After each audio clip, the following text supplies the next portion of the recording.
El cuerpo de un hombre yace sobre el polvo del desierto. Un teléfono graba, una multitud grita.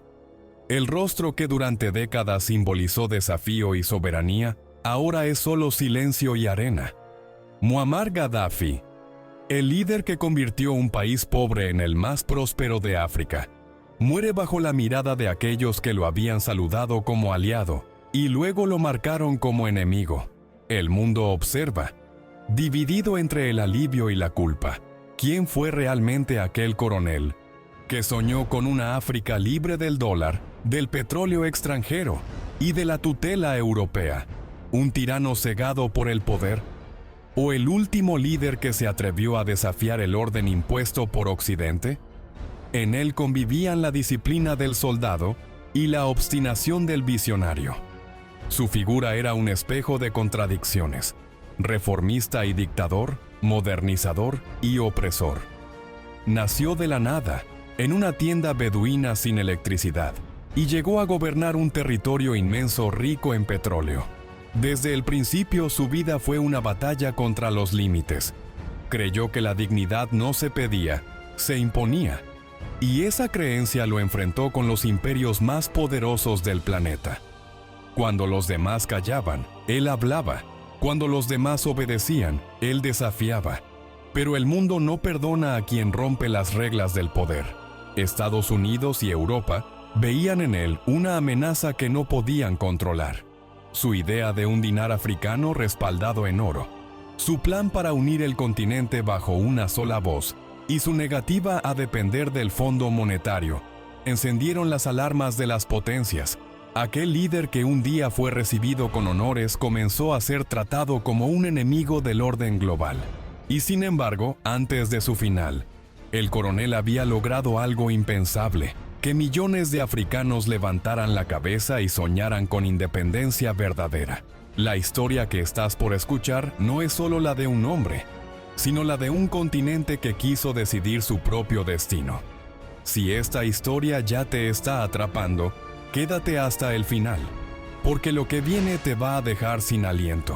Y suscríbete para no perder las próximas historias que el mundo intentó borrar. Nació en el corazón del desierto libio, en una tienda de tela azotada por el viento, bajo un cielo sin luces y una tierra sin esperanza. Era 1942, y su país no le pertenecía. Italia lo había invadido, y luego las potencias lo habían repartido como un trofeo. Su infancia transcurrió entre el polvo y la humillación. No había libros, solo historias de resistencia contadas al calor del fuego. En aquel silencio árido nació un niño que crecería soñando con liberar a su pueblo. A los 10 años presenció cómo soldados extranjeros golpeaban a un anciano frente a su familia. Nadie intervino. El miedo era ley. Ese momento lo marcó para siempre. Comprendió que la dignidad no se implora, se conquista. Desde entonces, juró que nunca volvería a inclinar la cabeza ante un uniforme que no fuera el suyo. En su mirada, la obediencia murió joven. El entorno era implacable. Su familia sobrevivía del pastoreo, caminando días enteros para encontrar agua. Las ciudades eran para los colonos, las oportunidades para los blancos. Los libios eran extranjeros en su propia tierra. Pero en medio de esa desigualdad, el joven Gaddafi descubrió algo que los poderosos no podían controlar: su mente. Aprendió de los discursos de Nasser, de las radios egipcias que hablaban de independencia y panarabismo. Cada palabra se convertía en una chispa. Mientras otros soñaban con escapar, él soñaba con tomar el mando.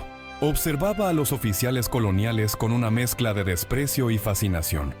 Su ambición crecía en silencio, alimentada por el resentimiento. Sabía que el poder no se heredaba, se arrebataba. Desde los patios de arena de Sirte, el muchacho trazaba su destino con la paciencia de quien sabe que el momento llegará, aunque tarde años en hacerlo. Y llegó. Aquel niño del desierto, sin apellido ilustre ni fortuna, se convirtió en el símbolo de una generación cansada de ser dominada. La historia lo esperaba, y él estaba dispuesto a escribirla con fuego y con hierro. Con apenas 27 años, Gaddafi ya era capitán del ejército libio y un símbolo de rebeldía entre los jóvenes oficiales. En 1969, mientras el rey Idris disfrutaba de un viaje al extranjero, el joven coronel ejecutó un golpe incruento que tomó al país por sorpresa. Sin disparar una bala, derrocó a la monarquía y proclamó la República Árabe Libia. El desierto había producido un nuevo caudillo. Desde ese día, el muchacho que soñaba con libertad comenzó a hablar como un profeta. Su ascenso fue tan rápido como implacable. Expulsó bases militares extranjeras, nacionalizó el petróleo y declaró que Libia pertenecía a los libios. Rompió con los viejos aliados y tendió la mano a los países africanos olvidados por Occidente. Con cada discurso encendía multitudes. Con cada decreto desafiaba a las potencias. Su revolución verde prometía justicia, unidad y orgullo nacional. En pocos años, el país pasó de la oscuridad al esplendor económico, pero no lo hizo solo. Formó un círculo de oficiales leales, un consejo revolucionario que respondía únicamente a él. Consolidó el poder con disciplina militar y carisma populista. Cambió banderas, leyes, incluso la forma en que los libios pensaban su identidad. Su libro verde se convirtió en doctrina, su palabra en ley. Con mano de hierro, eliminó la corrupción y también la disidencia. El líder soñador se transformaba en gobernante absoluto. Sus primeras victorias fueron celebradas en las calles, hospitales gratuitos, educación universal, viviendas nuevas. Libia se convirtió en ejemplo para África y piedra en el zapato de Europa. Mientras otros dependían del petróleo extranjero, él exigía respeto y autonomía. Su país, antes insignificante, ahora hablaba con voz propia en el mundo árabe. La ambición del coronel parecía no tener límites, pero cada revolución tiene su sombra. Su desafío al poder occidental no pasaría inadvertido. Cuanto más crecía su influencia, más enemigos acumulaba fuera y dentro de sus fronteras. Lo que comenzó como una esperanza de independencia, pronto se convertiría en una amenaza global. El destino ya estaba en marcha, y las naciones que lo aplaudieron pronto prepararían su caída. Era 1986, y el cielo de Trípoli ardía. Aviones estadounidenses bombardearon la capital libia en una operación relámpago. Casas destruidas, civiles muertos, gritos entre el humo. Gaddafi sobrevivió, pero su hija adoptiva murió bajo los escombros. Aquella noche marcó el inicio de su ruptura definitiva con Occidente. Desde entonces ya no hablaría de diplomacia, sino de resistencia. El mensaje era claro. Libia no se arrodillaría ante nadie. El ataque no lo debilitó, lo endureció. En público aparecía vestido de uniforme, desafiante, proclamando que el enemigo había fallado. Pero en su entorno, las fisuras comenzaban a aparecer. Las sanciones internacionales asfixiaban la economía. Los aliados árabes se distanciaban y la desconfianza crecía incluso dentro de su propio ejército. Su revolución verde se transformaba en un régimen vigilante, paranoico, sostenido por el miedo. Mientras tanto, el mundo lo señalaba como patrocinador del terrorismo. El atentado de Lockerbie en 1988 lo colocó en la mira de la comunidad internacional. Libia fue aislada, sus cuentas congeladas, sus aviones prohibidos en el espacio europeo. Gaddafi respondía con retórica de independencia, pero el aislamiento lo desgastaba. Su figura, antes venerada, empezaba a parecer un relicto de otra era. Su poder aún era inmenso, pero la sombra del declive se alargaba. Dentro del país, el control era absoluto. La prensa, los opositores, incluso los antiguos compañeros del golpe, desaparecían uno a uno. El líder que había nacido del pueblo ya no escuchaba al pueblo. Los muros de su palacio se levantaban cada vez más altos. El fuego exterior se transformaba en fuego interno. Gaddafi ya no temía a los enemigos visibles, sino a los invisibles que lo rodeaban. El punto de quiebre estaba sellado. Su guerra con el mundo lo había aislado del mismo pueblo al que decía proteger. Aquella revolución que prometía libertad se había convertido en una fortaleza sitiada. Y desde allí, el líder comenzó a perder aquello que más temía, el control. Durante los años 90, Gaddafi alcanzó el punto más alto de su poder. Libia se convirtió en un estado con educación gratuita, servicios médicos para todos y el ingreso per cápita más alto de África. El petróleo financiaba su sueño de grandeza continental. Desde Trípoli dictaba discursos al mundo árabe, proclamando que África debía liberarse de la tutela de Occidente. Mientras algunos lo veían como un visionario, otros lo temían como un dictador que confundía patria con propiedad. Su figura se volvió impredecible. Un día recibía a líderes europeos con abrazos, al siguiente atacaba a sus gobiernos por robar el destino africano. Financiaba movimientos revolucionarios, ayudaba a exiliados y provocaba guerras diplomáticas. Gaddafi se había convertido en un personaje fuera de control para las potencias que lo habían tolerado. Su país parecía girar en torno a un solo hombre, y el poder absoluto comenzaba a devorarlo desde dentro. En el interior de Libia, su autoridad era incuestionable. Monumentos con su rostro adornaban plazas, su voz sonaba en todas las radios, y sus discursos se estudiaban en las escuelas. El culto a la personalidad sustituyó al ideal de libertad. Mientras el pueblo obedecía, el líder se convencía de que era invencible. Pero bajo la superficie, el resentimiento crecía, invisible pero constante.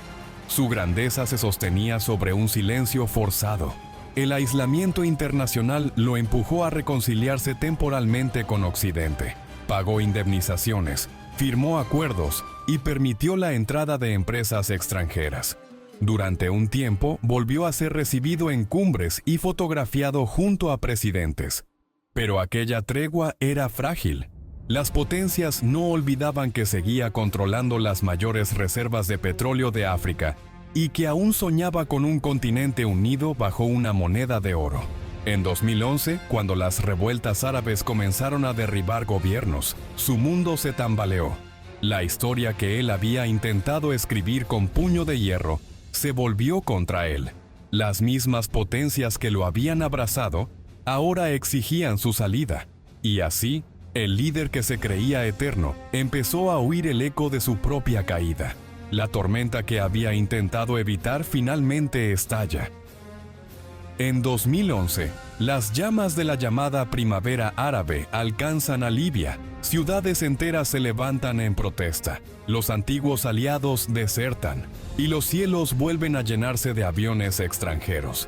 Esta vez no hay discursos que detengan la guerra. Naciones Unidas aprueba una intervención y bajo la bandera de la OTAN, Estados Unidos y Europa inician los bombardeos. El hombre que gobernó con mano de hierro se encuentra rodeado, perseguido, abandonado por los suyos. Durante meses se niega a rendirse, cambia de escondite, se mueve entre ruinas, se comunica por radio con una voz que ya suena cansada. Las imágenes que antes mostraban su poder, ahora revelan su soledad. Los que un día lo temieron ahora lo cazan. En las calles de Sirte, su ciudad natal, el antiguo líder se convierte en fugitivo. No hay ejército que lo defienda, ni bandera que lo proteja. El desierto, su primer hogar, vuelve a recibirlo, pero esta vez como tumba. El final llega con brutal rapidez. Gaddafi es capturado por rebeldes mientras intenta huir. No hay juicio, no hay ceremonia, solo gritos y disparos. Aquel hombre que desafió al mundo muere en manos del caos que él mismo ayudó a desatar. Su cuerpo es arrastrado, grabado, exhibido. El mundo entero observa la caída del dictador, pero también el colapso de una nación que perderá más de lo que cree. Su muerte no es solo la de un hombre, sino la del orden que lo sostuvo. Las potencias celebran. En Washington y en París se proclama el triunfo de la libertad, pero en Libia comienzan los saqueos, las divisiones, la guerra civil. El vacío que deja su poder se llena de violencia y fragmentación. Aquellos que exigían justicia descubren que el precio de la venganza es más alto de lo imaginado. Las promesas de democracia se disuelven en sangre y desconfianza. El país más próspero de África se convierte en ruina. Así termina la historia de un líder que quiso ser faraón y terminó mártir. El hombre que creyó dominar el destino muere víctima de él. En el polvo de Sirte, el poder absoluto se desvanece, y con él, el sueño de una África unida. El cazador finalmente se convirtió en presa. Su muerte no cerró la historia, la multiplicó. Libia, que alguna vez tuvo los índices de desarrollo más altos de África, se fragmentó en 1000 banderas, 1000 ejércitos, 1000 intereses. Las ciudades que él había levantado se convirtieron en campos de batalla. Las reservas que sostenían la educación y la salud desaparecieron en manos de facciones y potencias extranjeras. El vacío que dejó su figura fue tan profundo que todavía hoy el país busca una voz que lo llene. Su nombre quedó dividido entre el odio y la nostalgia. Para unos, fue el dictador que reprimió con sangre. Para otros, el último líder que se atrevió a mirar a las potencias occidentales de frente. En las calles de África, su rostro aún aparece en murales clandestinos, como un recuerdo incómodo de un sueño inconcluso. Una África unida, fuerte y dueña de sus recursos. Su sombra sigue viva, porque su desafío tocó fibras que el poder global preferiría olvidar. El tiempo no ha borrado la pregunta que su vida dejó en el aire. ¿Qué es peor, un tirano que oprime desde dentro o un sistema que domina desde fuera? Su historia revela la paradoja del poder. Quien lo desafía termina aislado, y quien lo obedece, esclavizado. Gaddafi cayó, pero el orden que intentó destruir sigue intacto, disfrazado de democracia, sostenido por los mismos intereses que lo declararon enemigo. Su legado es una advertencia y una herida. Un hombre que soñó con independencia terminó siendo símbolo de la imposibilidad de alcanzarla sin pagar un precio descomunal. El mismo fuego que lo hizo ascender lo consumió. Su final no borró sus ideas, las convirtió en mito, en advertencia, en espejo, porque cada nación que busca autonomía enfrenta la misma disyuntiva: obedecer o resistir. La historia de Muammar Gaddafi no pertenece solo a Libia, sino al mundo entero. Es la historia del poder, de su costo y de su fragilidad. Si esta historia te impactó, deja tu apoyo y acompáñame en la próxima, porque aún hay más verdades que el mundo intentó borrar.